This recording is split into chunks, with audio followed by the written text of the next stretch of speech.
लड़ोगे, मरोगे, मारोगे।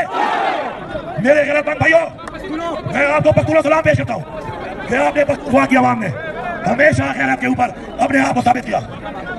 ये रास्ता भी हमारे लिए मसला नहीं है, लेकिन जो कि हुक्म के मुताबिक इमरान खान के टाइम खत्म होने के बाद, प्रोग्राम खत्म होने के बाद जहां तक पहुंच सके वहीं पे प्रोटेस्ट करनी है। तो इमरान खान का हुक्म हमारे लिए क्या है? Red line. इमरान खान का हर हुक्म मानेंगे। इमरान खान हमें कहेगा पिंडी आओ, पूरा तोड़ लगा के आएंगे जहां तक जा सके।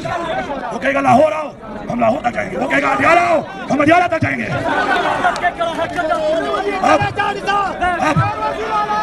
हमारा मैंने आपसे वादा किया था कि मैं आपको लीड करूंगा। सबसे आगे अपनी गाड़ी को पहुंचाओ, सामने सबसे आगे मेरी गाड़ी खड़ी है, जाओ चेक कर लो। सबसे आगे आपके साथ मैं खड़ा हूं, अभी नहीं खड़ा हूं। ये सारी लाइटें मेरे पे आ रही है, कहते हैं मुझे खतरा है, जिसे गोली मारनी है मार रहा है, सीने पे मारना, बेगर दो, सीने पे मारना, बेगर दो, छुप के ना मारना। हम इमरान खान की आजादी तक हर समय, हर पल, हर सेकंड, हर मिनट, हर घंटा, हर दिन हम अपनी तहरीक जारी रखेंगे और हम इंशाअल्लाह ये साबित करेंगे कि हम आजाद हैं। क्या तुम लोग आजाद हो? जज्बा है, जुनून है, लड़ोगे, आगे बढ़ोगे, मरोगे, मारोगे। अब सब भाई